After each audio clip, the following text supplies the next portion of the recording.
अब देखो जो इसकी क्या होती है, अब नेक्स्ट देखते हैं कि इसके अंदर जो क्या होता है, जो बीजाणुबद्ध पीढ़ी होती है यानी कि टेरिडोफाइट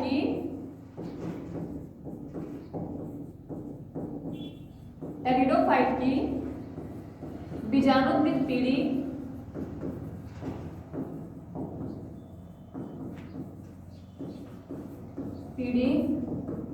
किसमें विभाजित होती है,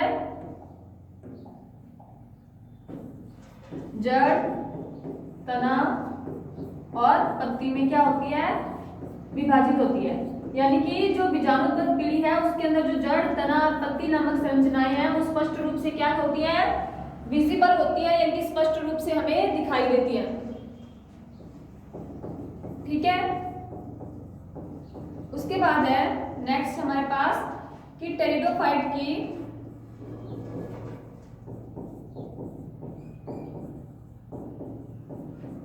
युग्मकोद्भिद पीढ़ी होती है, जो युग्मकोद्भिद पीढ़ी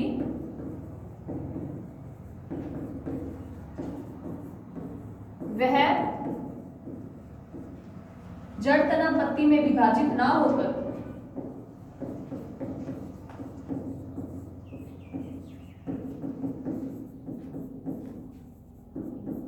जड़ तथा पत्ती में विभाजित न होकर असमान आकार में पाई जाती है। यानी कि उसके अंदर जो जड़, तना, पत्ती है वो स्पष्ट रूप से नहीं दिखाई देंगे, असमान आकार में पाई जाती है। ठीक है, क्लियर हो गया यहां तक।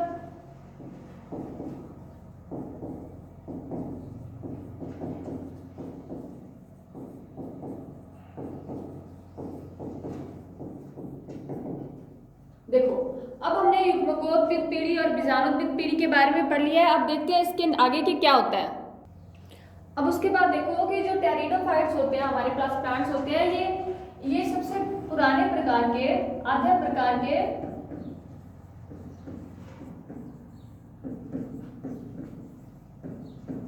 संवहनी क्रिप्टोगैम्स है। संवहनी पादप या संवहनी क्रिप्टोगैम्स है। इसका मतलब क्या हो गया कि जो सबसे पहले जो हमारी अर्थ पे क्या बने थे, संवहन उत्तक युक्त जो पादप बने थे या क्रिप्टोगैम्स बने थे, वो कौन से थे, वो टेरिडोफाइट ही थे। ठीक है, और इनकी जो उत्पत्ति थी वो कौन से काल में हुई थी, इनकी उत्पत्ति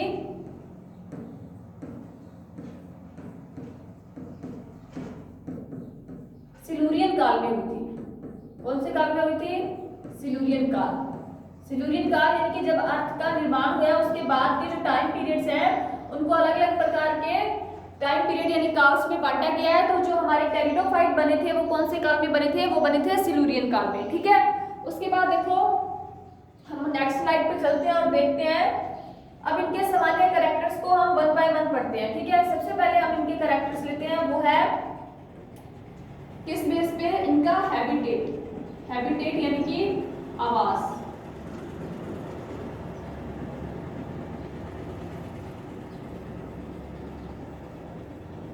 अब देखो जो क्रिप्टोगैम्स होते हैं, वेस्कुलर क्रिप्टोगैम्स हैं, जो टेरिडोफाइट्स होते हैं, वो कौन से आवास में पाए जाते हैं। जैसा आपको पता है कि जो क्रिप्टोगैम्स होते हैं वो स्थलीय पादप होते हैं, मेनली क्या होते हैं, स्थलीय पाए जाते हैं। ठीक है, टेरिडोफाइट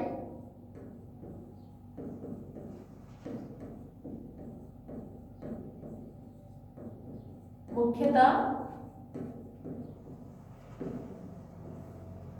स्थलीय पादप होते हैं,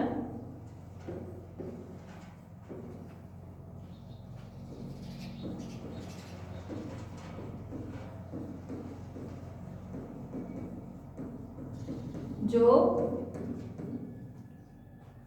नम व छायादार स्थानों में पाए जाते हैं। नम स्थान मतलब जहाँ पे आर्द्रता ज्यादा होगी, यानी कि एनवायरनमेंट में जो वायु की मात्रा है, पानी की मात्रा है वो ज्यादा होगी। नम व छायादार स्थानों पे पाए जाते हैं। ठीक है,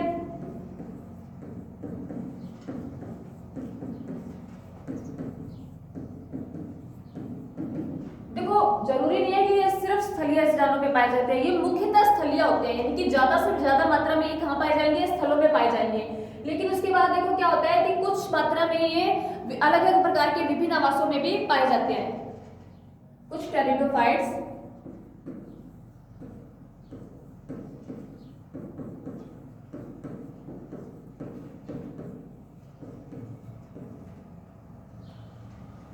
विभिन्न स्थानों पर पाए जाते हैं।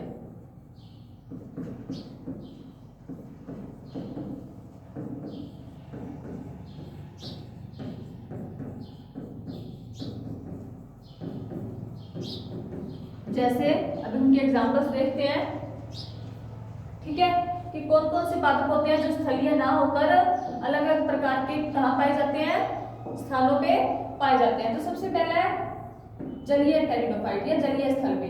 कुछ ऐसे टेरिडोफाइट भी होते हैं जो क्या होते हैं, जलीय होते हैं। जलीय यानी कि कहाँ पाए जाते हैं, वो जल में पाए जाते हैं।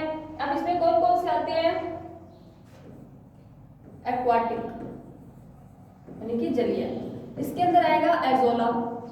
जो एजोला नामक क्या होता है, टेरिडोफाइट प्लांट होता है, क्रिप्टोगैम्स होते हैं, वो कहाँ पाए जाते हैं, वो पाए जाते हैं जल में, ठीक है। उसके बाद है साल्विनिया। ये सारे एग्जांपल हो गए जलीय टेरिडोफाइट्स के। उसके बाद है नेक्स्ट हमारे पास दलदलीय स्थान या दलदलीय क्षेत्र में। अब देखो दलदल क्या होते हैं, जहाँ पे पानी की मात्रा क्या होती है, बहुत ज्यादा होती है, और मिट्टी वहां की क्या होती है, अपेक्षाकृत सॉफ्ट हो जाती है, ठीक है, वो होते हैं दलदल। अब दलदलीय स्थानों पे यानी कि मार्शी प्लेसेस पे जो टेरिडोफाइट्स पाए जाते हैं वो कौन से होते हैं, मार्शी प्लेस। अब देखो दलदल में पाए जाने वाले जो हमारे क्रिप्टोगैम्स यानी कि टेरिडोफाइट्स हैं वो है आइसोइटिस। कौन सा है, आइसोइटिस, आइसोइटिस, ठीक है। उसके बाद है हमारे पास दलदल वाले हो गए, जलीय हो गए, एंड थर्ड नंबर पे जो हमारे पास क्या आते हैं, टेरिडोफाइट्स आते हैं, वो है हमारे अधिपादप एपिफाइट के रूप में। अधिपादप या फिर एपिफाइट, ठीक है। अब ये एपिफाइट क्या होते हैं, देखो एपिफाइट वर्ड का मतलब क्या है। एपिफाइट ऐसे प्लांट्स होते हैं, ऐसे पादप होते हैं जो किसी और पादप पे क्या करते हैं, निर्भर रहते हैं। यानी कि एक ऐसे पादप जो अपना जो भोजन होता है, जो फूड होता है, या उनको सर्वाइव करने के लिए जो भी कंडीशंस चाहिए होती हैं, वो किसी दूसरे प्लांट पे निर्भर रह के क्या करते हैं, वो पाते हैं। जैसे कि इसका एग्जांपल होता है अमरबेल। अमरबेल होती है वो किसी और पेड़ पे क्या होती है, चढ़ी हुई होती है, उसके ऊपर से वो अपना क्या करती है, पोषण प्रदान करती है। यानी कि ये अपने खुद के कार्यों के लिए किसी और प्लांट्स पे क्या रहते हैं, निर्भर रहते हैं। तो इस प्रकार की जो टेरिडोफाइट्स हैं वो पाए जाते हैं। अब जो अधिपादप के रूप में टेरिडोफाइट पाया जाता है, देखो वो कौन सा है, वो है लाइकोपोडियम फ्लैगमेलिया। लाइकोपोडियम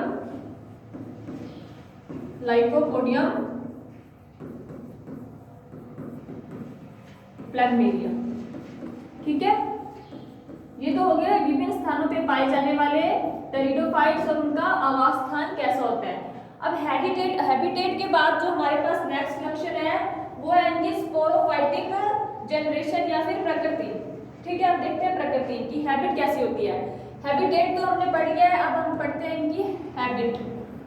सेकंड कैरेक्टर हमारे पास क्या है, हैबिट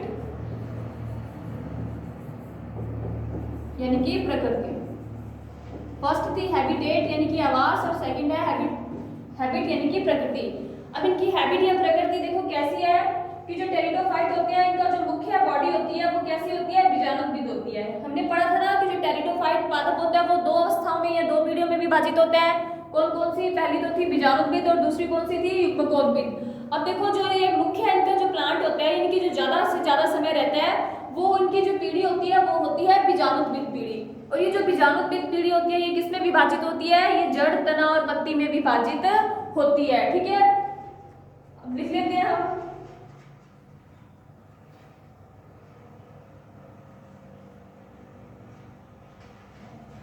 इनका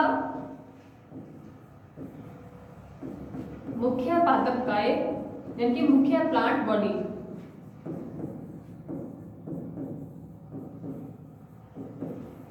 बीजाणुद्भिद यानी कि स्पोरोफाइटिक होता है, स्पोरोफाइटिक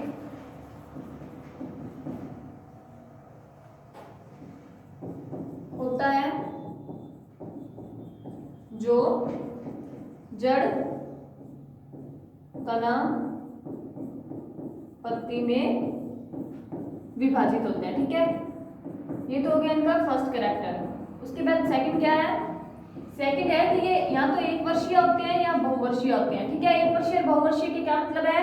जो एक वर्षीय टेरिडोफाइट्स होते हैं वो अपना पूरा चक्र, ठीक है, एक वर्ष में कंप्लीट कर लेते हैं, यानी कि वो अपने से एक संतति से दूसरी संतति का निर्माण एक वर्ष के अंदर कर लेते हैं। जैसे एजोला हो गया, एक वर्षीय टेरिडोफाइट है वो है एजोला, एक वर्षीय टेरिडोफाइट। कौन से होते हैं एक वर्षीय टेरिडोफाइट? ऐसे टेरिडोफाइट जो एक वर्ष में अपना पूर्ण चक्र कंप्लीट कर लेते हैं या एक वर्ष में एक पीढ़ी से दूसरी पीढ़ी का निर्माण कर लेते हैं, वो एक वर्षीय टेरिडोफाइट कहलाते हैं। एग्जांपल है एजोला। जो एजोला टेरिडोफाइट है जो जल में पाया जाता है वो एक वर्षीय टेरिडोफाइट है। उसके बाद है बहुवर्षीय टेरिडोफाइट।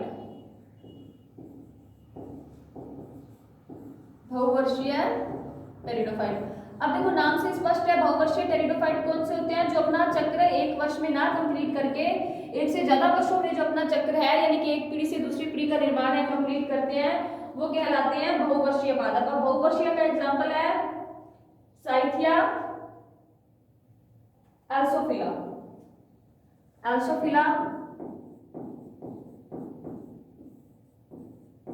या फिर साइथिया। ये दोनों टेरिडोफाइट ऐसे हैं जो बहुवर्षीय क्या है? टेरिडोफाइट्स हैं। ठीक है, उसके बाद देखो अब हम देखते हैं नेक्स्ट कैरेक्टर हमारा। अब ये तो हमने देख लिया कि जो टेरिडोफाइट्स होते हैं उनके अंदर जो मेन पादप होता है वो कौन सा होता है? वो होता है अपने बीजाणुविद। ठीक है, लेकिन अब बीजाणुविद के लक्षण क्या होते हैं, बीजाणुविद का मतलब क्या होता है, वो देखते हैं हम। ठीक है,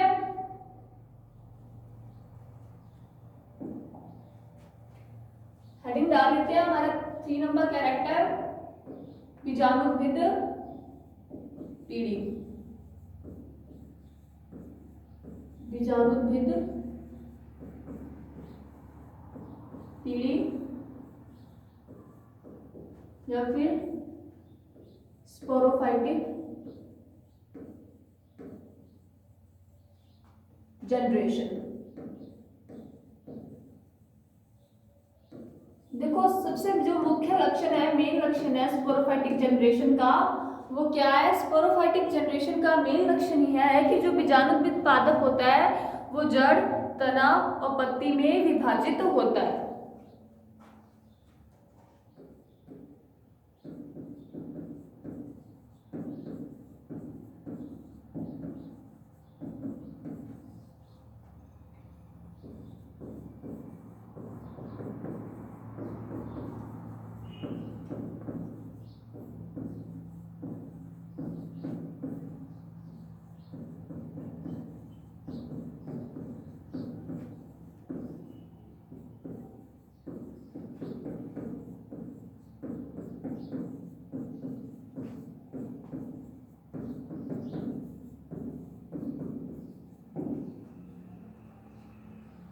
ठीक है, तो बीजाणुविद पीढ़ी का मतलब क्या है कि जो पादप है वो जड़, तना, पत्ती में पूर्णतः विभाजित होगा, यानी कि उसके अंदर जड़ अलग दिखेगी, तना और पत्ती उनकी आदि स्पष्ट और अलग संरचनाएं देखी जा सकती हैं। लेकिन इसका भी एक एक्सेप्शन है। एक्सेप्शन मतलब अपवाद है कि सारे के सारे टेरिडोफाइट्स की जो बीजाणुविद पीढ़ी है उनके अंदर ये नहीं होता कि उनके अंदर जड़, तना, पत्ती आपस में स्पष्ट रूप से नहीं दिखाई देते। कुछ पुराने या प्राइमेटिव समूह ऐसे हैं, प्राइमेटिव यानी कि जो पहले बने थे, जो पहले बने हुए हमारे पास टेरिडोफाइट है जिनकी उत्पत्ति स्टार्टिंग पे हुई थी, उनके अंदर जड़, तना, पत्ती तीनों स्पष्ट नहीं होते। उनके अंदर क्या होता है? उनके अंदर की जो जड़ें तथा जो पन्ने होती हैं वो पूर्ण रूप से विकसित नहीं होती। अब लिख लेते हैं यहाँ पे एक्सेप्शन इसका, कुछ आधा प्रकार के, आधा यानी कि पुराने प्रकार के जो स्टार्टिंग में बने थे,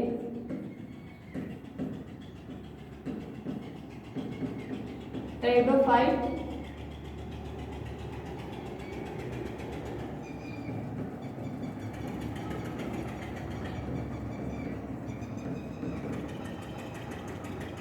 विकसित जड़ों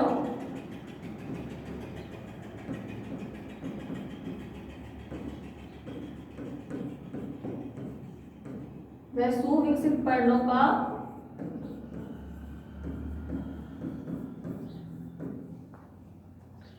सुविकसित पर्णों का अभाव होता है। क्या होता है? अभाव होता है। यानी कि कुछ टेरिडोफाइट पुराने प्रकार के पुराने समूह के टेरिडोफाइट ऐसे हैं जिनके अंदर तना तो क्या होता है? स्पष्ट होता है, लेकिन उनकी जो जड़ है वो भी विकसित नहीं होती और उनकी जो पर्णें हैं वो भी विकसित नहीं होती। ठीक है, उन्हें क्या कहते हैं? उन्हें हम कहते हैं कि जो अविकसित टेरिडोफाइट्स। ठीक है, अब इसके एग्जाम्पल क्या है देखते हैं हम कि जो ऐसे बीजाणुविद पीढ़ी के जो पादप हैं जिनके अंदर जड़ों का और पर्णों का जो है विकास पूर्ण रूप से नहीं होता, वो कौन सी होती है? वो होती है हमारे पास साइलोफाइटेलिस।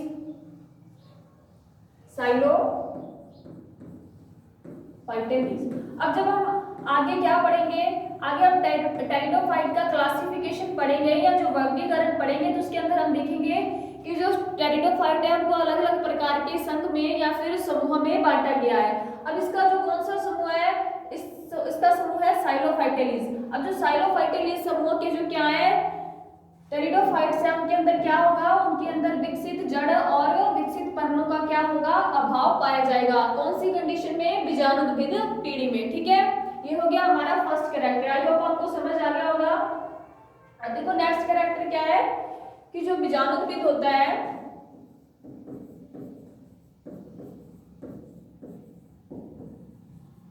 बीजाणुविद प्रारंभिक अवस्था में, जब इनके बीजाणुविद का निर्माण नया नया होता है तो प्रारंभिक अवस्था होती है, तो ये प्रारंभिक अवस्था में युग्मकोद्भिद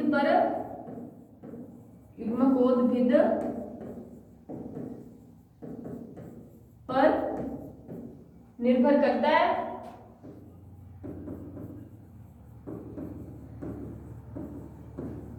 परंतु जब ये परिपक्व हो जाता है, इसकी संरचना विकसित हो जाती है, परंतु परिपक्व होने के बाद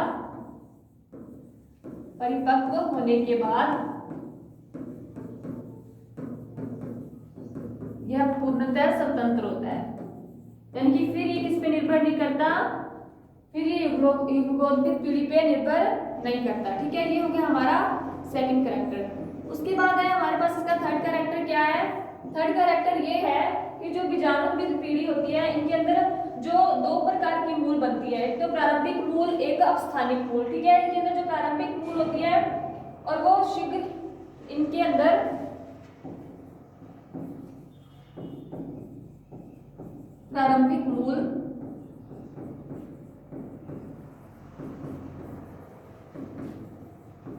यानी कि जड़ शीघ्र ही अपस्थानिक मूल में परिवर्तित हो जाती है। अब ये अपस्थानिक मूल और प्रारंभिक मूल क्या है देखते हैं।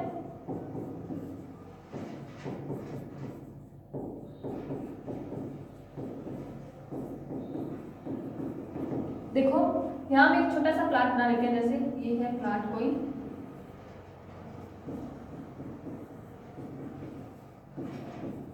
ये प्लांट है। अब इसकी ये क्या है? नीचे जड़ है। अब ये जड़ अगर ऐसे इस रूप से फैली हुई है, यानी कि एक ही दिशा में एक ही इसकी ब्रांच है, ज्यादा ब्रांचें नहीं निकली हुई हैं, तो इसको बोलते हैं हम प्रारंभिक मूल।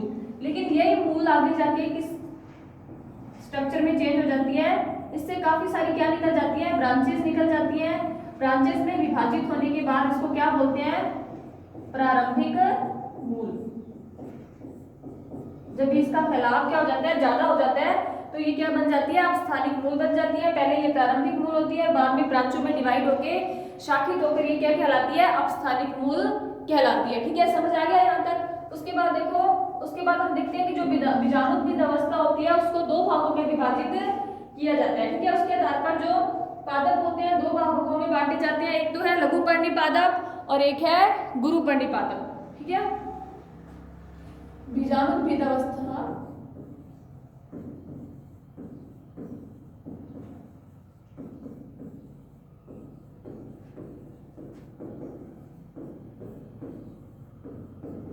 के आधार पर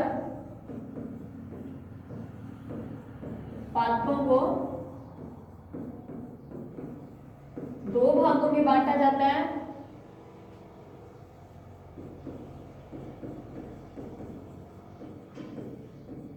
कौन से पादपों को? टेरिडोफाइट वाले पादपों को, ठीक है, क्योंकि हम टेरिडोफाइट्स की स्टडी कर रहे हैं ना। कौन कौन से दो भाग देखो, एक तो है लघुपर्णी और एक है गुरुपर्णी। लघुपर्णी टेरिडोफाइट्स